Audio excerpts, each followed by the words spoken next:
तो बच्चे लोग, हम लोग आज मोशन शुरू करने वाले हैं। ठीक है, ये लॉकडाउन में हम लोगों को इसी मीन से, इसी मोड से पढ़ाई करना है। तो ध्यान से वीडियो को आपको देखना है, समझना है और फिर क्वेश्चन करना है। ठीक है, हाँ, एक मिनट में थोड़ा सा एडजस्ट कर लूँ। एक मिनट।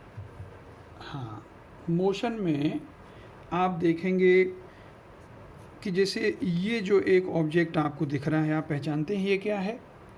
राइट, ये हाउस है और ये ऑब्जेक्ट एट रेस्ट का एग्जाम्पल है। अगर मैं आपके लिए यहाँ पर कुछ ऐसा बना दूँ, है ना, कुछ ऐसा बना दूँ आपके लिए कि यहाँ आपको ये पेडल बन गया, ये गाड़ी बन गई, आप इसमें बैठ गए। ठीक है, तो आप बताओ, ये जो अगर मूव कर रहा है तो ये जो है ये ऑब्जेक्ट इन मोशन का एग्जांपल हो गया। तो जो ऑब्जेक्ट चल रहा है उसको आप कह देते हैं कि वो मूवमेंट कर रहा है, वो मोशन कर रहा है। जो नहीं चल रहा है, जिसकी पोजीशन फिक्स्ड रहती है, उसको कह देते हो आप रेस्ट में है। ठीक है ना। तो इससे डेफिनेशन निकल के आपकी आती है कि when the body does not change its position with respect to the surrounding with time, that object is said to be at rest. ठीक है ना। तो यहाँ पर रेस्ट की डेफिनेशन आएगी when the body does not change its position. ठीक है ना, does not change its position with time, with respect to the surrounding, with respect to the surrounding। ठीक है ना, वो हो गया रेस्ट में। और मोशन की डेफिनेशन क्या लिखोगे? इसके जस्ट उल्टा लिख दोगे कि when the body changes its state, right, its position with respect to the surrounding with time, then the object is said to be in motion। ठीक है। तो यहाँ पर आप देखें कि an object is said to be in motion when it changes its position, with time with respect to the surrounding. ठीक है, ये डेफिनेशन। अच्छा, इसके बाद आता है जो हमने पहले भी आपसे डिस्कस किया था कि rest and motion are relative terms. यानी कि एक ऑब्जेक्ट किसी के लिए रेस्ट में है तो दूसरे के लिए वो मोशन में हो सकता है। हमने एग्जाम्पल भी आपको दिया था, एक बार फिर से हम समझाते हैं आपको कि अगर ये कोई रेल रोड कार है तो इसमें अगर ये दो पर्सन बैठे हुए हैं, ठीक है ना, वो भले ही ये कार चल रही है, ये पर्सन दोनों एक दूसरे के विद रिस्पेक्ट में रेस्ट में है क्योंकि दोनों चल रहे हैं। ठीक है, या इस कार के विद रिस्पेक्ट में ये पर्सन रेस्ट में है, ऐसा आप कह लें। लेकिन दूसरा पर्सन जो यहाँ पर खड़ा हुआ है उसके विद रिस्पेक्ट में आप कहेंगे कि ये मोशन में है। ठीक है ना। तो इस तरीके से हम कहते हैं ये रिलेटिव टर्म्स हैं। अच्छा, एक होता है कि रेफरेंस, जैसे इसके रेफरेंस में ये ऑब्जेक्ट क्या हो रहा है, हाँ, इसके लेफ्ट में है and it is approaching this person, तो ये रेफरेंस पॉइंट के पास आ रहा है। ठीक है ना। अच्छा, दूसरी बात, जब हम लोग रेस्ट एंड मोशन की करते हैं तो ऑब्जेक्ट जो मोशन में है वो डिस्टेंस क्लियर करता है, डिस्टेंस कवर करता है ना। कभी कभी हम एक और वर्ड यूज़ कर लेते हैं, डिस्प्लेसमेंट। तो डिस्टेंस और डिस्प्लेसमेंट, ये दो वर्ड हम लोगों को समझना है कि इनमें अंतर क्या है। ठीक है ना। तो डिस्टेंस जो है उसकी हम डेफिनेशन लिखते हैं कि distance is the total path length, है ना, और the actual path covered by the body, total path length. ठीक है ना, टोटल पाथ लेंथ और actual path covered by the body, जैसे एक बॉडी है वो यहाँ से यहाँ गया, यहाँ गया, यहाँ गया, यहाँ गया और यहाँ आ गया, तो वो पॉइंट ए से जा रहा है, बी में गया, बी से फिर वो सी में आया, सी से फिर डी में आया, डी से फिर ई में आया, ई से फिर एफ में गया, एफ से फिर जी में आया, तो ए से चला था जी तक आया। तो आप देखेंगे कि ये जो पाथ लेंथ है, ठीक है ना, तो डिस्टेंस जो हो जाएगा यहाँ पर, डिस्टेंस जो हो जाएगा वो A B C D E F G, total इसका पाथ लेंथ जो होगा उसको हम डिस्टेंस कहेंगे। वही डिस्प्लेसमेंट जो है वो केवल ए से जी तक की डिस्टेंस है, यहाँ से यहाँ तक की, इनिशियल टू फाइनल पॉइंट, ठीक है ना। तो डिस्प्लेसमेंट हम लोग जब डिफाइन करते हैं तो इसको हम लोग डिफाइन करते हैं, it is defined as the shortest distance between initial and final point, ठीक है ना। हाँ, तो आप लिखेंगे इसकी डेफिनेशन को, हाँ, displacement is defined as the shortest distance, ठीक है ना, shortest distance between initial and final position, ऐसा आप इसकी डेफिनेशन लिखेंगे। यहाँ पर आप कहेंगे कि ये जो डिस्प्लेसमेंट है ये इज इक्वल टू ए जी है, ए टू जी, ठीक है ना। कितना भी आप घूम लें आपको देखना है कि कहाँ से आप चले थे और फाइनल कहाँ पर है। तो इस तरीके से ये डिस्टेंस बिटवीन, हाँ, shortest distance between initial and final points है और ये टोटल पाथ लेंथ है। दूसरी बात इसमें देखेंगे आप कि इसका जो डिस्टेंस होता है उसको हम ये नहीं कह रहे हैं कि पहले ये ईस्ट में जा रहा है फिर वेस्ट में आ रहा है, डायरेक्शन से इसका कोई मतलब नहीं होता है, ठीक है ना। तो डिस्टेंस हैज़ ओनली मैग्नीट्यूड, इसमें केवल मैग्नीट्यूड होता है ना। No direction is needed for, हाँ, डिस्क्रिप्शन ऑफ डिस्टेंस, ठीक है। और दूसरी बात, जब इसको डायरेक्शन नहीं होती तो हम ऐसी क्वांटिटीज़ को स्केलर क्वांटिटी कहते हैं, it is a scalar quantity, ठीक है। इसमें क्या होता है कि मैग्नीट्यूड भी होता है, हाँ, और डायरेक्शन भी होता है। तो displacement is equal to the distance if motion covers along the straight line, right. जरा देखें डिस्टेंस के बराबर कब होगा, जब ये स्ट्रेट लाइन में अगर डिस्टेंस होता तब उसके बराबर होता, नहीं तो डिस्प्लेसमेंट हमेशा डिस्टेंस कवर्ड से छोटा होता है, ठीक है ना। ये थोड़ा सा इनमें आप रिलेशन भी देखते हुए चलेंगे तो ज़रा ध्यान से देखेंगे, इट नीड्स डायरेक्शन, राइट, हाँ, फॉर इट्स स्पेसिफिकेशन, ठीक है। इसको डिस्क्राइब करने के लिए आपको डायरेक्शन भी बताना होगा, ठीक। दूसरा, it is a vector quantity, वो क्वांटिटी जो डायरेक्शन भी जिनमें आती है तो उसको हम लोग वेक्टर क्वांटिटी कहते हैं, ठीक है। अब इसमें आप देखेंगे कि जैसे मान लीजिए 2 किलोमीटर की डिस्टेंस है, हाफ आवर में ये सपोज कवर करता है, फिर इसके बाद 3 किलोमीटर की डिस्टेंस है ना, फिर आधे घंटे में और कवर करता है। तो टोटल इसमें अगर डिस्टेंस आप देखेंगे तो total distance is equal to हो जाएगा 5 kilometre, and this is also equal to the displacement, है ना। Here displacement is also equal to 5 kilometre. तो यहाँ पर अगर अभी मैं वही बात बता रहा था कि स्ट्रेट लाइन में मोशन है तो ये दोनों बराबर हो जाते हैं, ठीक है ना। Displacement is equal to the distance when the motion occurs along the straight line. दूसरा, अगर मैं कहूँ कि यहाँ पर मैं ये जाता हूँ, कितने किलोमीटर ले लेता हूँ, सपोज़ ये 40 किलोमीटर, फिर यहाँ आ गया सपोज़ ये 30 किलोमीटर है, और फिर ये चला गया मैं 20 किलोमीटर, तो इस एग्जाम्पल में आप कहेंगे कि डिस्टेंस कितनी होगी और डिस्प्लेसमेंट कितनी होगी, ये आप बता सकते हो, है ना। डिस्टेंस जो हो जाएगी वो हो जाएगी 40 + 30 + 20, तो कितना हो जाएगा ये 90 किलोमीटर। लेकिन डिस्प्लेसमेंट 0 है। क्यों 0 है? क्योंकि यहाँ पर जहाँ से आप चले थे वहीं पर फाइनली पहुँच गए, इसलिए डिस्प्लेसमेंट नहीं हुआ।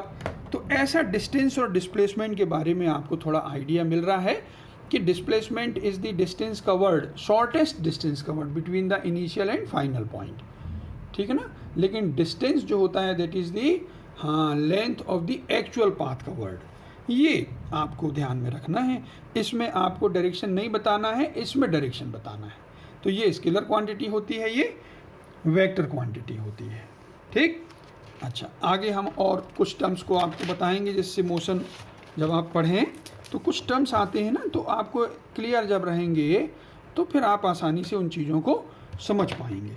जैसे आपको आएगा यूनिफॉर्म मोशन और नॉन यूनिफॉर्म मोशन, ऐसे दो टर्म आएंगे, ठीक है ना।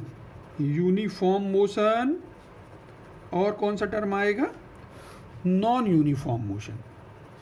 इनमें आप कैसे डिफरेंशिएट करोगे ये देख लो, ठीक। यूनिफॉर्म मोशन और नॉन यूनिफॉर्म मोशन। तो यूनिफॉर्म मोशन हम कहते हैं कि equal distances are covered in equal intervals of time. क्या बोलते हैं? इक्वल डिस्टेंस, है ना, are covered in equal interval of time.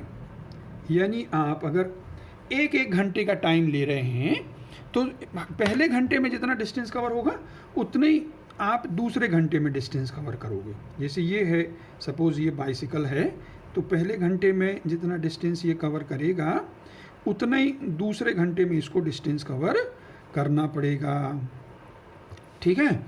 ये हमने यहाँ पर रेफरेंस पॉइंट लिया हुआ है, ये एक्स एक्सिस में जा रहा है, ठीक है ना। ये वाई एक्सिस है। सपोज़ यहाँ अगर वो 9 बजे सुबह चलता है तो 10 बजे सुबह उसकी पोजीशन जो है, फिर 11 बजे, फिर 12 बजे उसकी पोजीशन, यानी एक घंटे में आप उसकी पोजीशन को देखते हो तो क्या पाते हो कि ये पहले घंटे में अगर ये 40 किलोमीटर दिखा रहा है, ये 0 है, ये 40 है, तो ये 80 किलोमीटर दिखा रहा है, ये 120 किलोमीटर दिखा रहा है।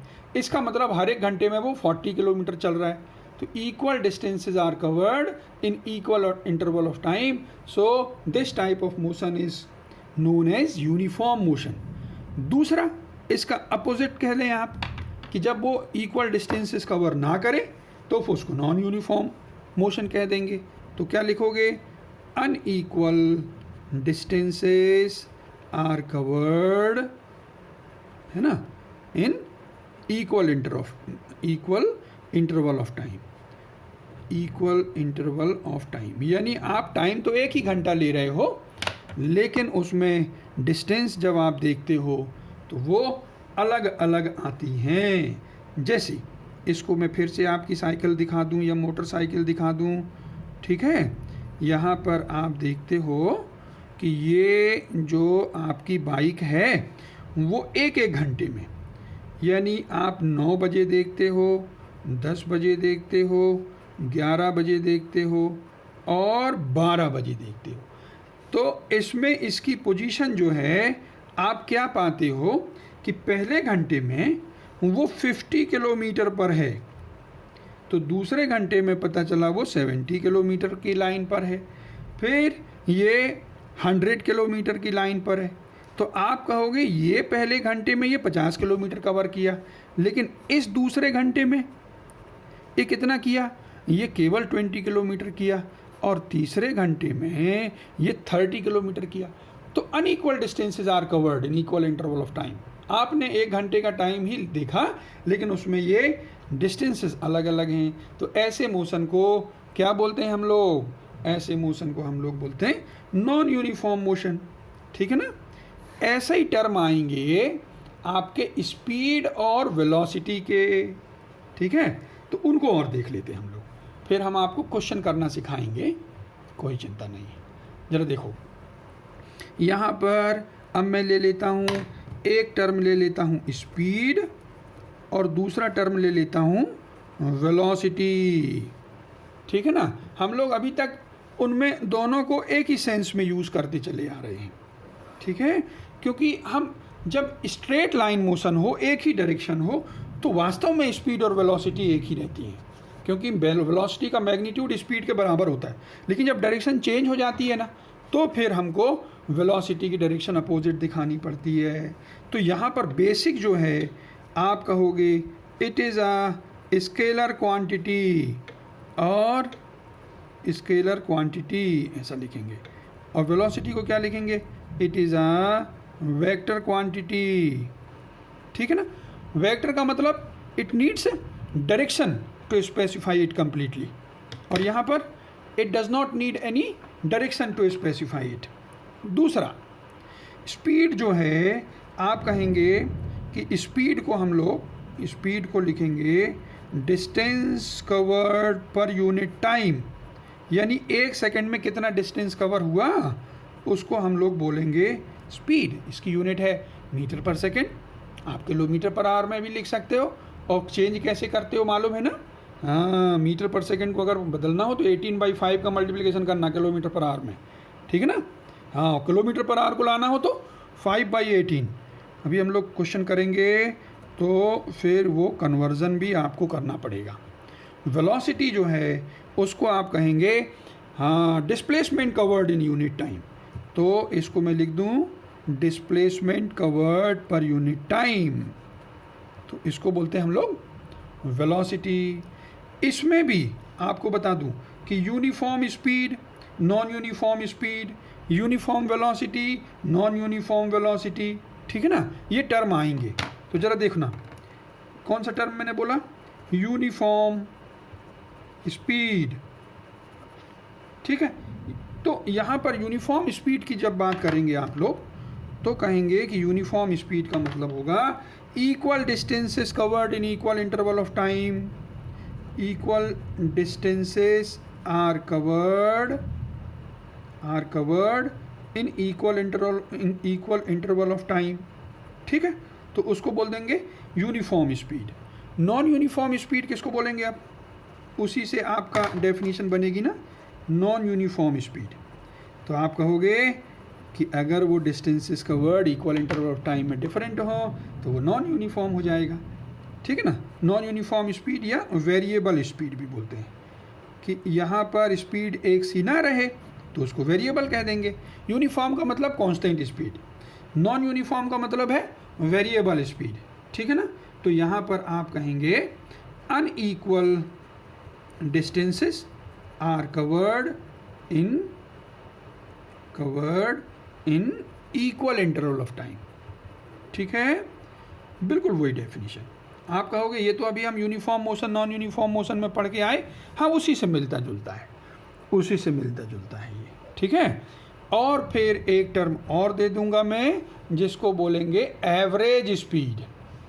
क्या बोलेंगे उसको, एवरेज स्पीड। क्या होता है कि आपकी स्पीड अगर टाइम के साथ चेंज हो रही है, ठीक है ना, तो आप कहोगे कि अगर मैं एवरेज निकाल के चलूँ कि जैसे हम यहाँ से वाराणसी जा रहे हैं, शक्ति नगर टू वाराणसी, और उसकी डिस्टेंस है यहाँ से 200 किलोमीटर, तो 200 किलोमीटर अगर हम लोग 4 घंटे में पहुँच जाते हैं तो आप कहोगे कि 50 किलोमीटर पर आवर हमारी स्पीड हो गई। ठीक है ना, तो और स्पीड आपकी जाहिर सी बात है पूरी 50 किलोमीटर कांस्टेंट तो रही नहीं होगी, तो that distance is covered with variable velocity, variable speed, you are changing the speed, right, but the total distance covered is in 4 hour, so average speed is equal to total distance covered by total time taken. ठीक है ना, तो आप कहेंगे कि if this average speed is maintained throughout the journey then it will take the same time as it covers the whole distance with variable speed in the given time. अगर वो variable speed से किसी time में जितना distance करे उतना ही वो इस एवरेज स्पीड को रख करके करती तो भी उतना ही टाइम उसको लगता। ठीक है ना। तो ये average speed is that constant speed. मैं लिख दूं क्या डेफिनेशन, क्या क्या डेफिनेशन आ रही है? Average speed is that uniform speed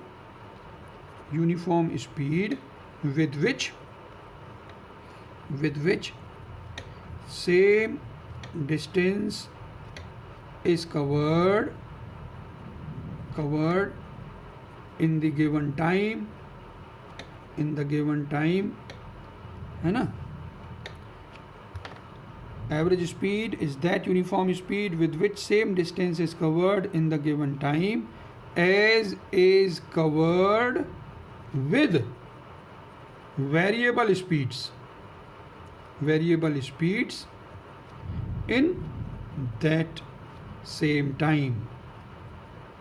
यानी वेरिएबल स्पीड से उसी टाइम में, जो भी टाइम आपको लगा है, जितना डिस्टेंस कवर होता है, ठीक है ना। अगर एक यूनिफॉर्म स्पीड हम देखते हैं कि उतना ही डिस्टेंस वो कवर कर सके, तो वो जो यूनिफॉर्म स्पीड है, कांस्टेंट स्पीड है, उसको एवरेज स्पीड कहते हैं।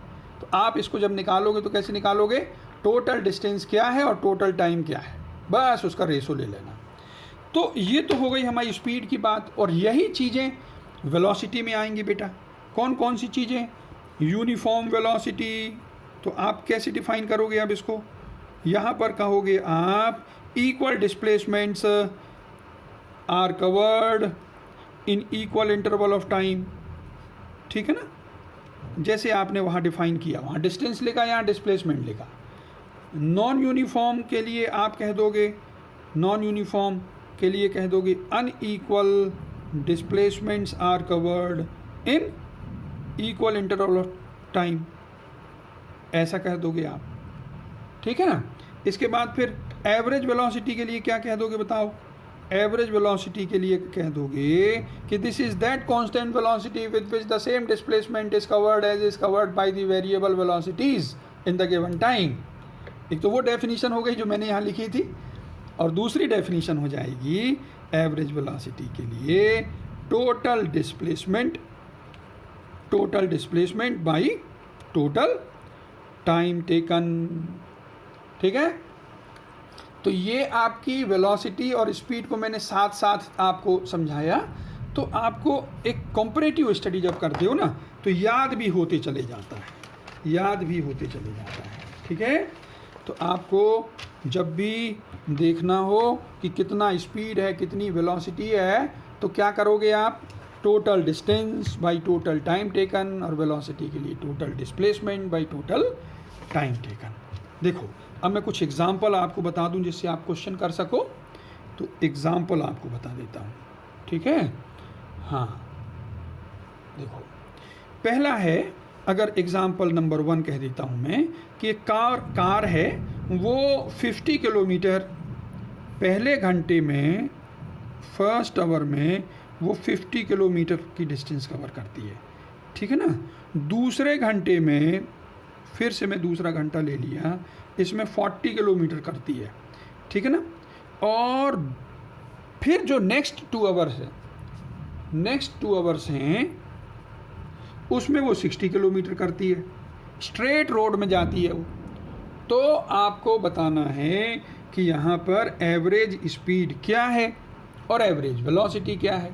चूँकि ये स्ट्रेट रोड में जा रही है, ए से चलती है, बी में पहुँची, बी से सी में, और सी से डी में पहुँच गई। तो यहाँ पर टोटल डिस्टेंस और टोटल डिस्प्लेसमेंट बराबर होगा। तो जो स्पीड आएगी ना एवरेज, वही वेलोसिटी भी आएगी।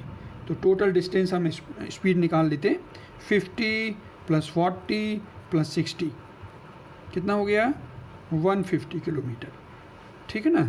और टोटल टाइम बेटा कितना हो गया है? 1 + 1 + 2 यानी 4 आवर हुआ। तो अब आप बताओ एवरेज स्पीड जो होगी वो इज इक्वल टू हो जाएगी total distance upon total time taken. तो 150 किलोमीटर अपॉन 4 आवर। तो कितना किलोमीटर पर आवर आ जाएगा, इसको डिवाइड करोगे तो 37.5 किलोमीटर पर आवर। इसको मैं कह रहा था कि अगर आपको मीटर पर सेकंड में बदलना हो तो फिर आप क्या करोगे, 5/18 का मल्टीप्लिकेशन करोगे, समझ गए ना, क्योंकि 1 किलोमीटर में 1000 मीटर होता है, 1 आवर में 3600 सेकंड होते हैं। कन्वर्ट करोगे तो कट करने पर, कैंसिल करने पर वो 5/18 आ जाता है। तो अभी तो हमको किलोमीटर पर आवर में ही बताना था, दूसरा एग्जाम्पल मैं बता देता हूँ, ठीक है। एग्जाम्पल नंबर 2 कि एक टैक्सी मैंने ले लिया है और वो ए से बी में जाती है और जाने में उसको जो लगता है टाइम वो लगता है 7 आवर लगता है, और आने में लगता है उसको 6 आवर, ठीक है ना। If the distance between A and B is 500 kilometre, distance जो ए बी की है वो 500 किलोमीटर की है, तो एवरेज स्पीड और एवरेज वेलोसिटी निकालना है। Average speed and average velocity ये निकालना है, ठीक। चलो, तो इसका जब सॉल्यूशन आप करोगे बेटा, इसका सॉल्यूशन करोगे तो average speed is equal to हो जाएगा, अब आप कहोगे इसका फार्मूला तो मुझे पता है, total distance by total time taken, ऐसे करोगे ना। तो टोटल डिस्टेंस क्या, 500 किलोमीटर जाने में और 500 किलोमीटर आने में, तो 500 + 500, और टोटल टाइम टेकन कितना हो जाएगा, 7 + 6। तो इसको सॉल्व करोगे तो ये किलोमीटर पर आवर में आपका आंसर आएगा, और वो आएगा 1000/13 किलोमीटर पर आवर, ठीक है। तो ये 76.92 ये किलोमीटर पर आवर आ जाएगा। और एवरेज वेलोसिटी जब करोगे ना बेटा, ज़रा ध्यान देना, पहले एग्जाम्पल में तो मैंने बता दिया था कि दोनों बराबर आएंगे क्योंकि स्ट्रेट रोड है कि नहीं, डिस्प्लेसमेंट डिस्टेंस बराबर है। लेकिन यहाँ पर ये टोटल डिस्प्लेसमेंट निकालोगे जब आप ना, तो वो 0 आएगा। कैसे, क्योंकि गया है और वापस आ गया है, ठीक है। जाने में अगर पॉजिटिव लेते हो तो आने में आपको नेगेटिव लेना पड़ेगा, ठीक है ना। हाँ, तो इसलिए ये 0 हो जाएगा। तो ये बात आपको समझ में आनी है ना। आसान, बहुत आसान है। अभी आप क्वेश्चन करोगे तो आप देखोगे कि अगर यूनिफॉर्म स्पीड से कवर की जाती है, ठीक है, मैं डिफरेंट केसेस ले लेता हूँ, थोड़ा समझना। तो देखो, कांस्टेंट स्पीड से जाती है तो आप सीधा लिखोगे speed is equal to distance by time, time is equal to distance upon speed, तो उसमें कोई चक्कर नहीं है।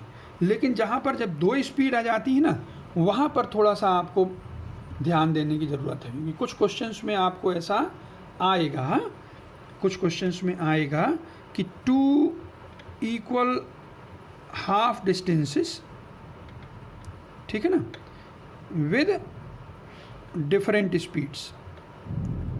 ज़रा ध्यान से देखना, जाना हमको ए से बी में है, ए से बी में है, इनके बीच की कुछ डिस्टेंस है, सपोज डिस्टेंस x है।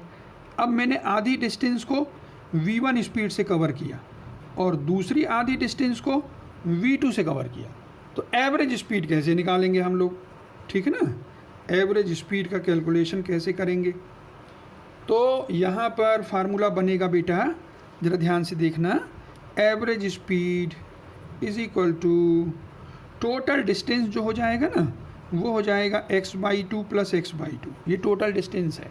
और टोटल टाइम टेकन जब हो जाएगा तो इसमें जो टाइम लगेगा ना, अभी मैंने बताया था, इसमें जो टाइम लगेगा डिस्टेंस अपॉन स्पीड, ये डिस्टेंस x/2 था और स्पीड v1 थी, इसमें जो टाइम लगेगा x/2 v2 हो जाएगा, ठीक है। तो जब इसको आप सॉल्व करोगे तो इसका आंसर हो जाएगा 2v1 v2 upon v1 + v2। तो जब इक्वल डिस्टेंसेस हों, ठीक है ना, विद डिफरेंट स्पीड्स, तो आपका एवरेज वेलोसिटी का फार्मूला ये बनता है एवरेज स्पीड का, है ना। एवरेज वेलोसिटी भी कह सकते हो, क्यों, क्योंकि भाई स्ट्रेट लाइन में हो रहा है। आज देखोगे थंडरिंग हो रही है बाहर, तो कुछ आवाज़ आपको आ रही होगी, तो घबराना मत, ठीक। ज़रा देखो, अब हम देखते हैं टू एंड फ्रो जर्नी। यानी आपको A से B में जाना है और फिर B से वापस आना है। जाना है V1 स्पीड से, आना है V2 स्पीड से। तब फिर एवरेज स्पीड कैसे निकलेगी? तो आप कहोगे कि यहाँ पर एवरेज स्पीड के लिए मैं S लिख दूँ क्या? अच्छा रहेगा ना? एवरेज स्पीड के लिए S एवरेज लिख देता हूँ, ठीक है ना? हाँ, ये इज इक्वल टू हो जाएगा आपका टोटल डिस्टेंस हो जाएगा x प्लस एक्स, जाने में x बाई V1 और आने में x बाई V2। तो आपका फार्मूला बन जाएगा V1 V2 upon V1 plus V2।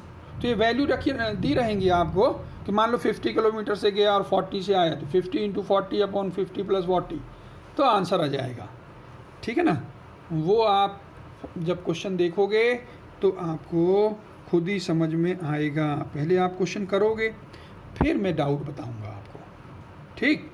अच्छा, अब जो है यहाँ पर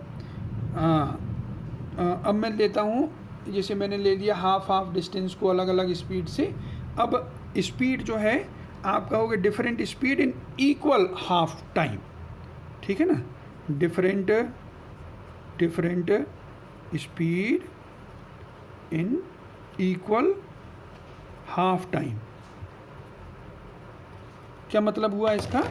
इसका मतलब हुआ बेटा कि जैसे A से B तक जाना हो, टोटल टाइम T लगता है, तो आधे टाइम तक V1 स्पीड है और दूसरे आधे टाइम तक V2 स्पीड है, तब कितना एवरेज वेलोसिटी आएगा?